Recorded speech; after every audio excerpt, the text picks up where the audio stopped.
Welcome to Family Guidons, the podcast created by military spouses for military families. We're the ones holding down the home front during deployments, state activations, and everything in between. Here we have an honest conversation about the realities of military life, the highs, the hard moments, and the strength it takes to keep moving forward. Whether you're new to the military community or a seasoned spouse who's seen it all, Family Guidons is your place for connection, support, and real conversations. Because no one understands life like the ones who've been living it beside them. This is Family Guidons. Fall in. Welcome back to Family Guidons. Today we are talking about family readiness and why that is important. I'm Michelle Matheny. I am a proud military spouse of 14 years, a mom to 3 young girls, a small business owner, and a supporter of our military. Hi, I'm Charlotte Stillwell.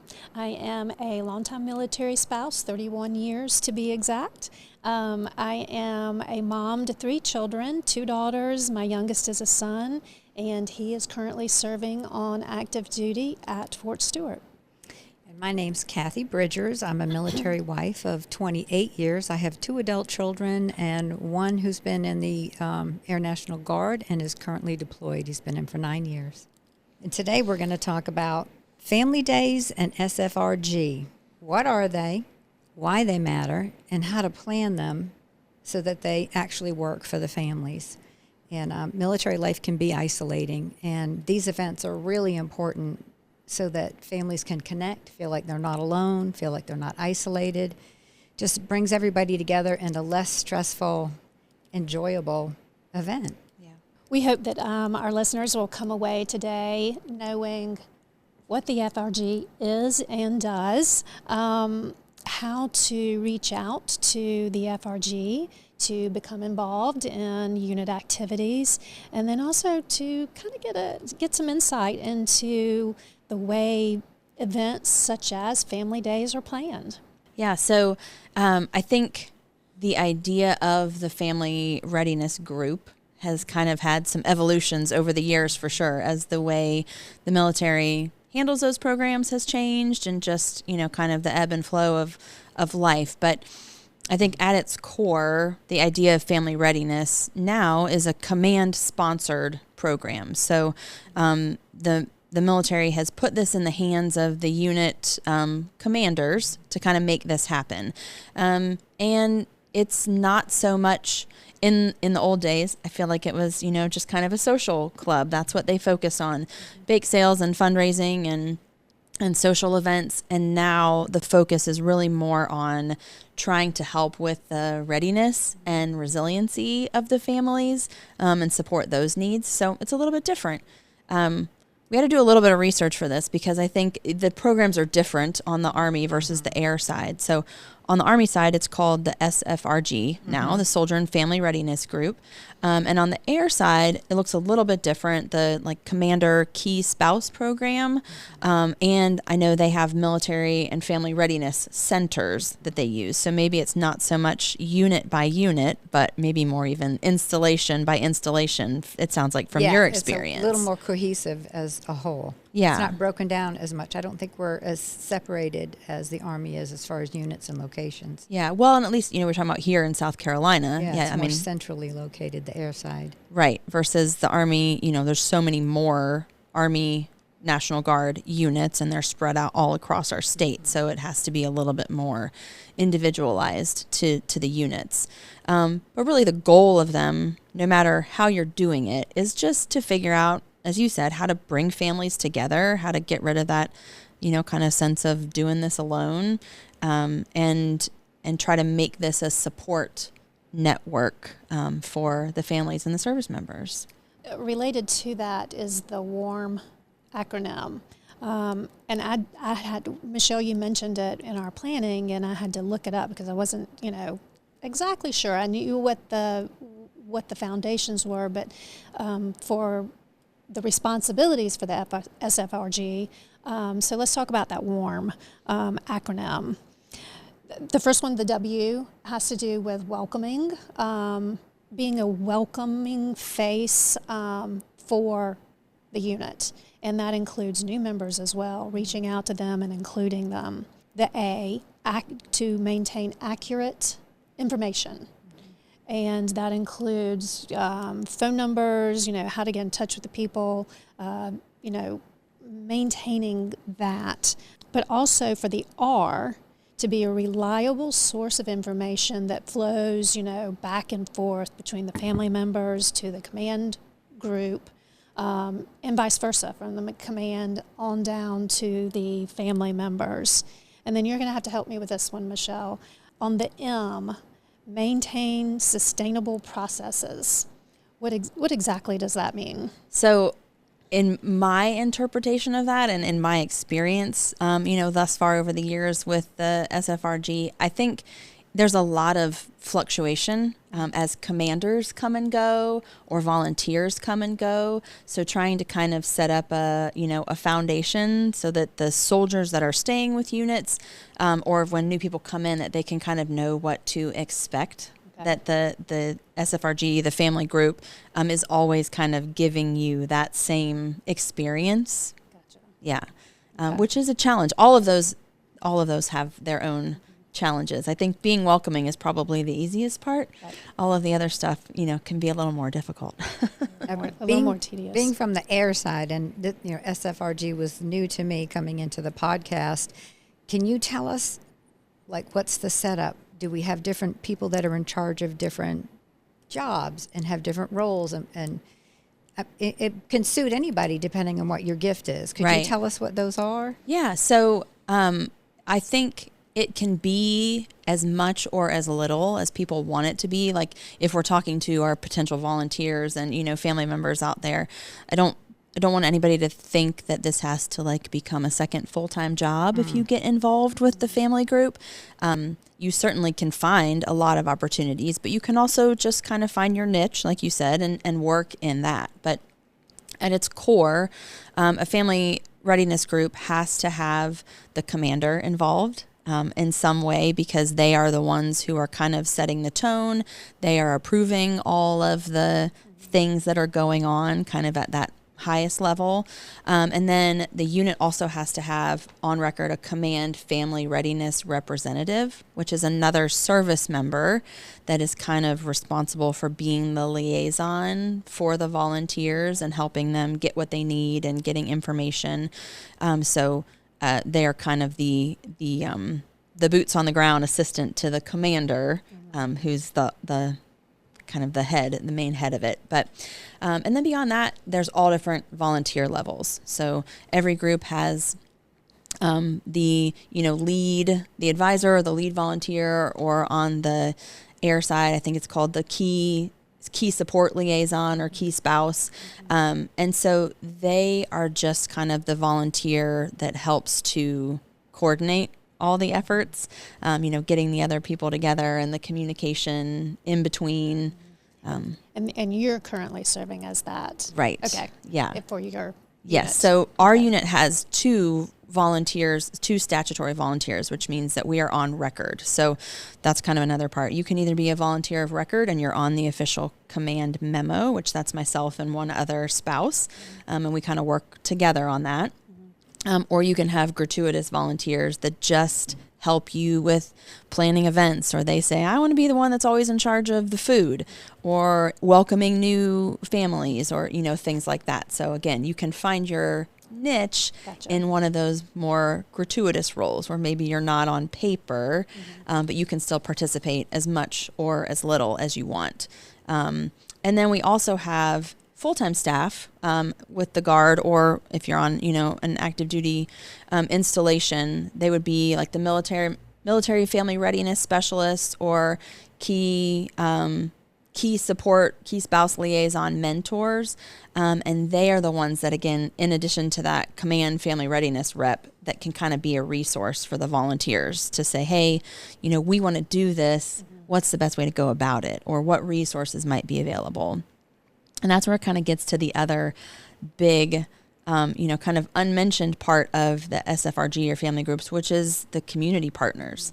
Like, we could not do the things that we do for the unit or the families without community partners. So if you are in a place where you are involved in your family group, you definitely want to be looking for those community partners. And it's a huge list that you can kind of pull from, some ideas. You know, being businesses that our service members actually work for, a lot of times those businesses are so supportive of the military and love to lend their support in any way that they can. Yeah. So you've got your businesses, you have your churches, your community groups, the VFWs. All of those are wonderful resources for the different units, you know, around them. And this is something I didn't know until recently, but there's actually like a grant available to VFW posts if they want to volunteer or apply to like adopt a unit. So like we have a VFW post who has adopted Bill's unit while they've been deployed. And so they can apply for grant money to help fund things that they want to do for us. So, you know, supplying meals for family day events or, you know, whatever. But they also, the VFWs, American Legions, they are great sources of people who truly care about the military and they want to be involved. So like we had members of the VFW come to our family day 2 weeks ago and serve food and help set up and help clean up. And we could not have done it without them. I didn't realize how much would go into it until they were there, just like rolling up their sleeves and pitching in. And they had so much fun and we loved having them there. So what I'm hearing is your SFRGs are not just 1, 2, 3 people. It's a whole collection of people, and you know that's kind of that's comforting to know, because if you want to get involved, you can do it without the worry of, gosh, if I say I'm wanting to help, is a lot going to fall on me? Right. So I'm hearing also that you can do as little or as much. Yes, absolutely. And I encourage people, you know, if you know your unit needs this, if you don't have the structure set up and, you know, you feel passionately about helping to support it, but you can't be the main person, you know, the main person does not have to be a spouse or an immediate family member of a service member. Like, again, volunteers, you know, retirees or community members that just have a passion for supporting the military, they make some of the best SFRG or family group leaders, just because they're not quite so stressed or intimately involved in the stressful times that happen. So they, you know, kind of have a little more bandwidth sometimes to do some of this stuff. Well, that makes sense. Yeah. I was talking to Scott about how they do it on the air side, and he said they a lot of times will have an honorary wing commander, and it's not a military person, it's a local businessman who just donates, spends a lot of time, is a really big military supporter. They also use that honorary wing commander to contact other business people, because they're usually tied into other business people in the community. And that's how they get, for our family day, that's how they get the food. That's how they get a lot of the events. That's how they fund most of the activities. Yeah. No, that's amazing. That's a great idea. And that's a great way to divide that up. So it's not us asking, it's, you know, an interested partner, you know, asking for help in You that help situation. me and I'll help you. You know? So one of the most visible things that the SFRGs do is plan events. And I think that's where a lot of people are familiar with, oh yeah, that they did this, like family days, for instance. And being new, if you're new to, say, a unit or new to participating in a family day, going in can look like, oh my gosh, how in the world did they pull this off? And it really can be broken down into your 5 W's, your who, what, when, where, why kind of questions. And as with any kind of event planning, you start with your why. Why are we getting everybody together? What's the purpose of this? Is it unit cohesion? Is it celebrating a successful end of annual training for the year? Is it celebrating the end of the year with the holidays? There can be all kinds of reasons for having a family day. or any event. Yeah. Yeah, the air side does the family day normally in the spring. They do usually a fall kind of festive get together in the fall, and they also do a Christmas get together, and Santa flies in a F-16 and the kids get to take pictures with them. That's it's pretty cool. exciting. It's really cool. Can I come? Yeah. Next year. Next, Yeah, it really is. It's fun. It's even exciting for the parents. You're like, oh, I love that. But and when they come back from a deployment, sometimes they'll just throw a celebration. Along with that, I think it's good to build in resources. Have a representative from Military One Source, or like TRICARE reps, or any of the outside resources that have information that they can give to family members. That's always a good. Yeah, I mean, I think you definitely want to keep it fun, right? Yes. Like one of the main pitfalls I think you find of these kind of events is if you talk too long or it's too work related, like people aren't going to want to come back. So number one, you got to keep it fun, but in the spirit of kind of the revised mission of these groups, it's about the readiness and resiliency. So when we did our day a couple weeks ago, we had a table of representatives from behavioral health who were there because we're nearing the end of the deployment for his unit. So talking to family members about resources and reintegration and that kind of thing.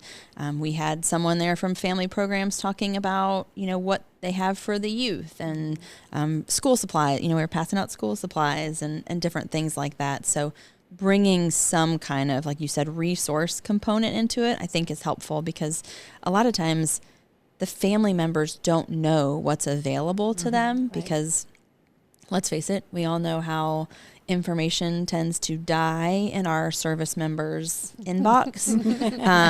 And so like getting in front of the families and seeing them in person is the best time to tell them about what's available to them, for sure.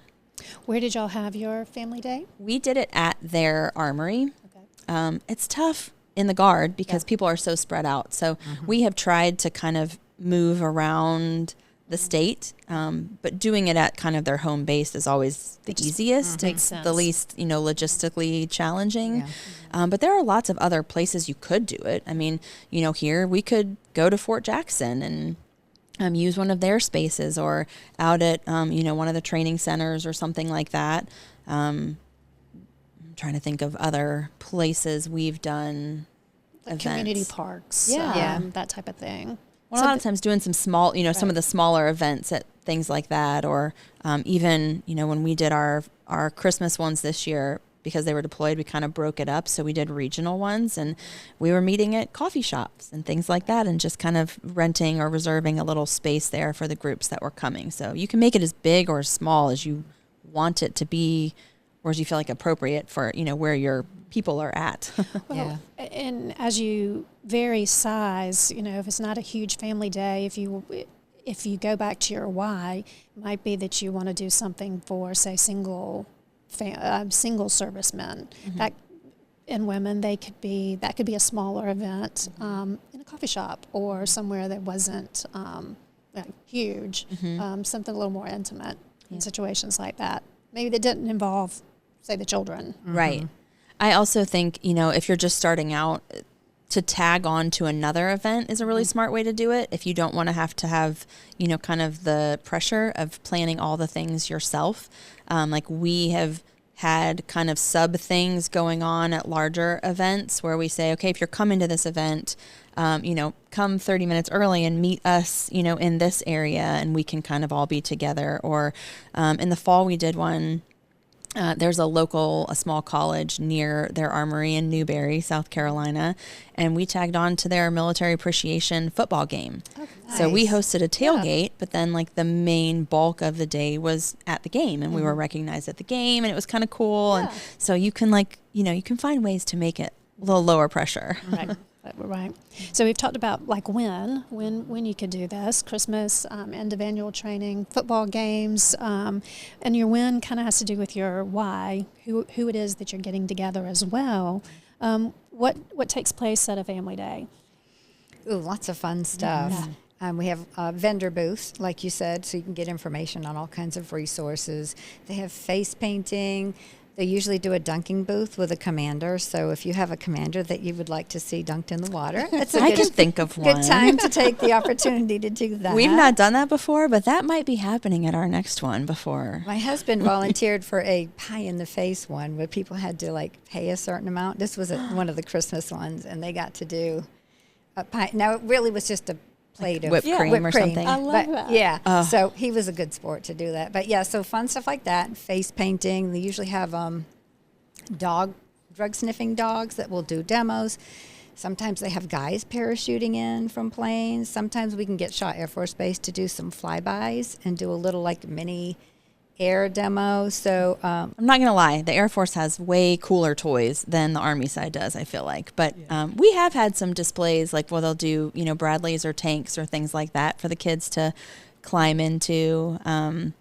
We've also done like a touch a truck, like if you can get the emergency services for your post or for the community, if you're out, somewhere. We had the emergency services. We had a fire truck, a police car. We had their bloodhound, that was going to come out. And some other just things to make it seem a little more exciting. Yeah, emergency services pitches in with the events too. They're really, actually they do a lot. They're very supportive and they bring out the vehicles, which is really That's cool. kind of a twofold thing too, because then they're there and we talked to them and they were willing to kind of be on standby in case there were any issues, Yes. Medical issues or anything like that. So And good thing to consider. Let's acknowledge them. Yeah. We don't really think about, I mean, they have a huge responsibility, especially on the air side, because if something happens to one of those planes, they have to be really on top of it, and they are. They're great. Yeah. You mentioned earlier pitfalls and not making it more of a talking event. And we've talked about some of the fun things. Are there any other pitfalls that you can think of or that y'all have considered when you've recently planned? I feel like the biggest thing is just making it too work related or too, you want to try to keep it fun. I think trying to do too much, can also be a pitfall. If you are over planning, then it's like there's so much going on that people can't even take advantage of it. I think the other thing I would say is also making sure that you're considering all of the demographics in what you're planning. Like you don't want to plan a family day that only has activities for young kids if your unit has a lot of single soldiers that might be bringing, their parents or something like that. So just kind of trying to think about those demographics and have a little something for everybody, or be very transparent in your advertising of it that this is geared more towards the kids and you're welcome to come if you want, but the focus is, the kiddos. And I guess that goes back to your W's, your why and who at that particular event. Yeah. I think the biggest thing, though, is just trying to plan interactive things that will get people talking. And I also think, back to your point of being welcoming, extra volunteers come in really handy when you can try to make people almost responsible for being the welcoming committee, making sure that people are seeking out people who are walking in that may look a little overwhelmed or lost or new people to the unit. It can also be really nice for volunteers to make a phone call to newer family members rather than just getting the generic email invitation, but somebody reaching out to say, hey, we're doing this and we really hope that you come. That personal contact makes such a big difference. I think that's really important, the personal contact. So reach out, and that specific phone call to specific people is really important. But also if someone feels apprehensive about volunteering, it's always been my experience that if I say, give me a job to do, I want to be the one to hand out the waters or to fill the drink cups and all of that. That helps me because it gives me a job, and then it makes for natural conversation. So if you know you're that person and you want to participate, that's a good way to get involved. Yeah, absolutely. And I think above all, it's just, people remember feeling welcomed. They remember fun things, or especially for, the kids and, the people that they want to focus their energy on. So, just try to be welcoming and try to make it fun. It's a time to make those connections to the people that you might need to reach out to in the future for mental health stress, like Right. our next episode. So. Yeah. Well, and to that point, I think one of the biggest like pitfalls maybe a family day is not taking advantage of the momentum that it generates to like keep people involved. Right. So that would be my last kind of, my suggestion is to make sure that you are following up and that you're taking advantage of the good feelings from the family day to keep people engaged. Make sure to acknowledge all the volunteers and all the local businesses that have contributed. Make sure that they know how much they're appreciated. Stay in contact with them. Yeah. I also think, sending out a little survey or, to everybody or at least to the volunteers as like a, I always hear my husband talk about after action reports. So, kind of doing that, like what went well? What do we need to work on for next time? Did you have any ideas that you thought of in the moment? Like, oh, we should have done this, like save that for the next one. But if you talk about those things right afterwards, you have a lot better chance of remembering them for the next one. Yeah, those are great ideas. Well, another way to keep the momentum going is to find different ways to keep the communication going between people. So it's not just at the events when you see each other. You can do newsletters. You can have maybe a group calendar so people know what's going on. You can do social media groups, group chats. I've had that happen with some of the spouses, so you can kind of keep updated to what's going on. We do a newsletter, and my husband just commented the other day. He's like, "Are we going to keep this going when we get home?" And I said, "I think so. I mean, it's especially important during a deployment, but like I want to keep this hard work. I didn't do all this for the last 10 months to just like let it fall by the wayside when they came back, but we've built the foundation now, so we need to keep it going." So the newsletters, we have a social media private group where we can, post events and things. And Well, it's that year-long connection that will come in handy when there is a deployment or when you need other members of that unit to come together in times of, maybe some stressful times. Yeah. I think especially with the Guard, we have a tendency to not think about this until a deployment is looming. And then it's almost like, it almost feels a little bit too late, or it feels frantic to like try to force these connections or this communication. So like I said, I plan to just keep this going for the just in case in the future. You're doing great things. Thank you. So the family groups are command-sponsored support networks. Find your unit's contact person and get connected. Yeah. And it really doesn't have to be scary. No, I mean, just a minimal effort. And if you're not comfortable with the assignment they give you, tell them what your gifts are. And they can shift you to something that you are comfortable with. Yeah. It's flexible. And the real goal is connection and keeping the momentum going. So hopefully with this information, then we hope that you will feel empowered to reach out to your SFRG, to volunteer at an upcoming event, and maybe just simply to introduce yourself to someone new, someone you don't know. Participating in Family Day is a great way to feel that unit connection. Absolutely. And even if you don't want to volunteer, just reach out to get connected. Like make sure you're on the email list or you're on the social media group or whatever, so that you can get the information. And then maybe you'll change your mind in the future. But if you enjoyed today's podcast, we'd love for you to hit that follow button on whatever platform you listen on. And, just share this with other military families or people that you think would be interested in the information. This is how we grow. We'd love to hear your stories about what has worked for you and your experiences with the family groups and family days. So feel free to email familyguidons@gmail.com. And our next episode is titled The Power of a Pause, where we'll talk about the importance of taking care of your mental health, which is such an important topic. So as always, thank you for listening to Family Guidons from the Bluff Road Readiness Center in Columbia, South Carolina, to wherever you may be. Until next time.